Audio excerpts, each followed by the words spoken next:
রাধার 12 মাসে বিরহ। জয় শ্রী চৈতন্য মহাপ্রভু, জয় নিত্যানন্দ, হরে কৃষ্ণ হরে রাম, শ্রী রাধা গোবিন্দ। মাঘেতে মাধব কইল মথুরায় গমন, কৃষ্ণ হেরি শূন্য হইল নববৃন্দাবন। ফাল্গুনে রঙের খেলা চিত্তে ওঠে রোল, গোকুলহীন বৃন্দাবনে কে খেলিবে দোল। চৈত্রে জাতক ডাকে পিউ পিউ স্বরে, কৃষ্ণ হারা চিত্ত তার চিন্তা বিষে জড়ে। বৈশাখে রবিতেই নেই যে গোকুল, কার অঙ্গ স্মরণ করি হবে যে শীতল। জ্যৈষ্ঠেতে যমুনা গিয়ে করে জল কেলি, শ্যাম অঙ্গে দিতে জল ভরিয়া অঞ্জলি।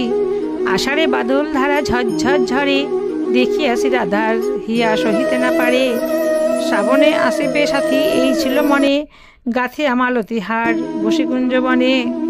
ভাদ্রের ভরা নদী অকুল পাথার, কেমনে আসিবে প্রিয় না জানে সাঁতার। আশ্বিনে অম্বিকা পূজা করে জগত জনে, বৃন্দাবন নিরানন্দ মাধব বিহনে। কার্তিকে করিল হরি কালী ও দমন, নানা জাতি পুষ্প ফটে অঙ্গের ভূষণ। অঘ্রাণে হৃদির চালা পাইল সংবাদ, গোকুলে আসিবে কৃষ্ণ কয়দিন বাদ। পৌষে শীতের জ্বালা সহ্য নাই হয়, পীড়িতে ভীষণ জ্বালা বড় কষ্ট হয়। শ্রীরাধার 12 মাসে সমাপন হইল, প্রেমানন্দ সবাই মিলে হরি হরি বলো। রাধা 12 মাসে এবে হলো সমাপন, অন্তে স্থান পায় রাধা কৃষ্ণের চরণ।